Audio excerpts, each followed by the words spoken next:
Hello everyone, it's Josh with JE Vintage Minis in Orlando, Florida. Today we'll talk about the common areas for these the common seals that start to leak that are easy to access. Don't mind the nails. My daughter was getting creative and I'm a good sport. You have your shifter shaft seal.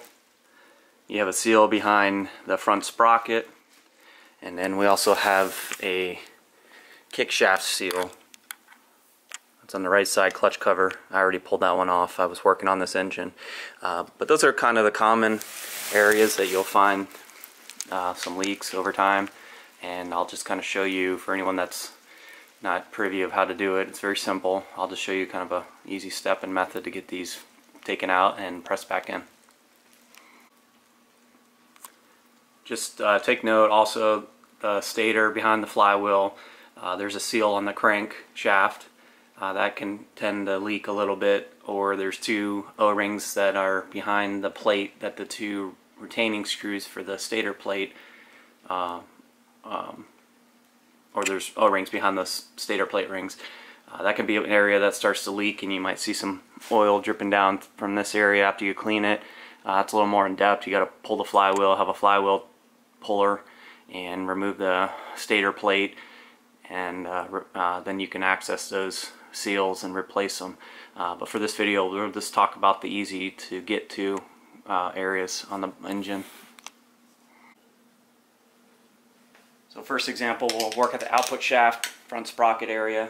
I'll just try with a flathead screwdriver, if you can fit it in there. Usually just kind of get in there and give it a little torque, and it's already starting to lift out. No, lean it on its side. I mean, no oil is going to come out of here really, but this is the bearing that your secondary transmission runs on. So this seal's right there, keeping that oil from flowing out of that output shaft area.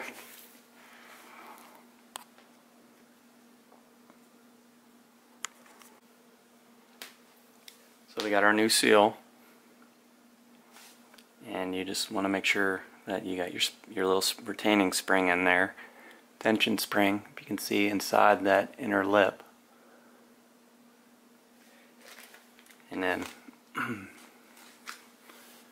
our output shaft, this is in millimeters. Its first number 17 millimeters.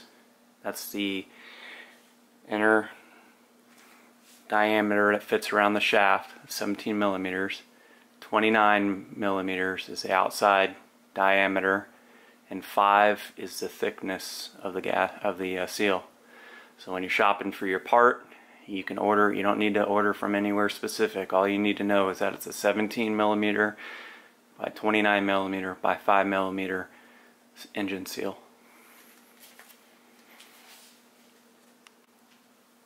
So I'm just going to put a little grease on this output shaft to help this seal inner lip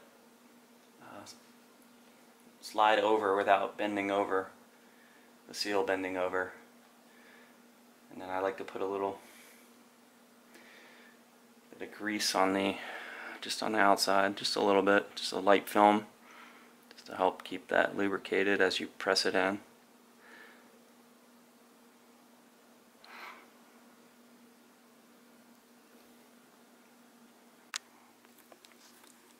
Alright, so take note on this tip here. So there's this bearing that's on your output shaft that's inside your case. That's your radial bearing for your shaft to run on.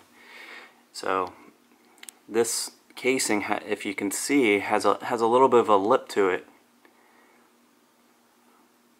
And when you push your seal on, you don't want to push it in deep, that the back side of this seal is riding on that bearing, because it will wear it out. It'll wear the seal out, and you'll probably end up leaking sooner than you should be. So what you want to do when you put this particular seal on this output shaft is just push it just enough, which you can do with your hand, just enough to get flush with that seal or that lip on this casing, and no further, and you'll be okay. So just go ahead and get that pushed in. I'm pretty sure you're confident you'll be able to do it with your fingers. Alright, so I got that pressed in. I just want to show you I have it just flush with that lip, not any further.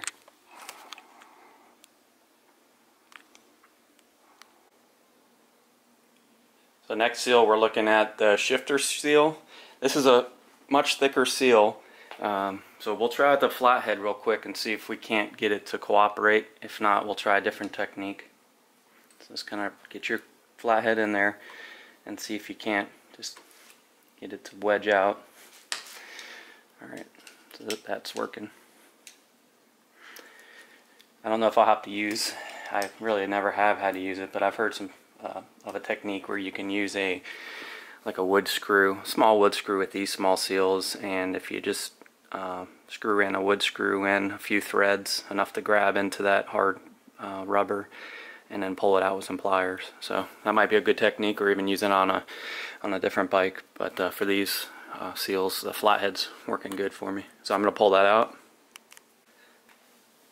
So this seal is definitely a leaker. I knew that going into this, but there's a pool of oil in here once I pulled it out. So I'm going to make sure I clean out all that oil before we put our new seal in. So as I mentioned, this is a thicker seal, as you can see. And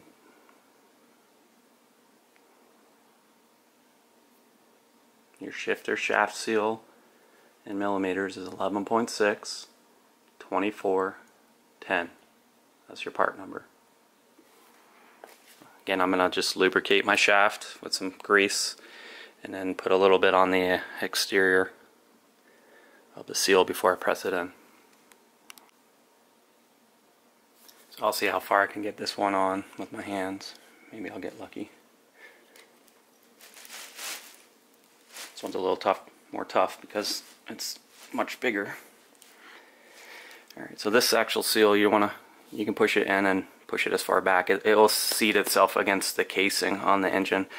I'm not going to be able to get that in with my hand, so I'm going to go grab a socket, most likely a long socket. So for this one I'm using a 3/4 inch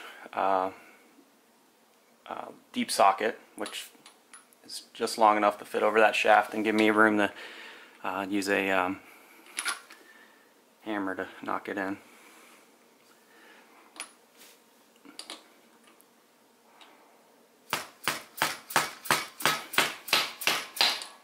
Alright, doesn't take much, but it's nice and seated now. And then we'll move on to the kickshaft seal. We're looking at the kickshaft. I pulled the clutch cover and serviced the clutch, so that I pulled this seal earlier before I attempted to make this video. But the flathead does work, same concept. But I'll get you your part number and I'll put this new seal in. So this new seal, it's a shallow seal.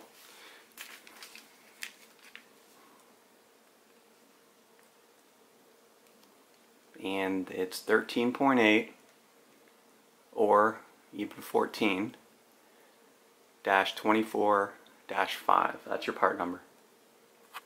I'm actually putting on a 14-24 -5. A little grease on the shaft, a little grease on the outer diameter of the seal. Make sure your spring's still in there. Those tend to pop out every once in a while, so just make sure again that you got your inner spring inside the seal. And I'll try and press this in with my finger, which works fine on this one. I think just the thicker seal tends to be the difficult one. So hand pressure on this one will seat it just fine.